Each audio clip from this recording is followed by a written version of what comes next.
High, আজ আমি তোমাদের সামনে আরও একটি বিগ ভিডিও নিয়ে চলে এসেছি। সো বাজে বকবক না করে কাজের কথায় ফিরে আসা যাক। এটি হলো আমার একটি চন্দ্রমল্লিকা গাছ, যেটি শীতকালে আমি নার্সারি থেকে এনেছিলাম। নার্সারি থেকে আনার পর গাছটি বেশ ফুল দিয়েছে, আগুন বর্ণের ফুল ছিল।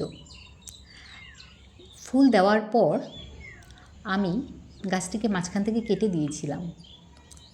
এরপর আবারও গরমে দেখো নতুন করে প্রচুর পরিমাণে ভরে ভরে কুড়ি এসেছে এবং ফুলের কালার আগুন রং থেকে বর্তমানে ইয়েলো কালার হয়ে গেছে। চলো এবার আমি একটু আমার সূর্যমুখী গাছগুলোতে একটু ওষুধ স্প্রে করি।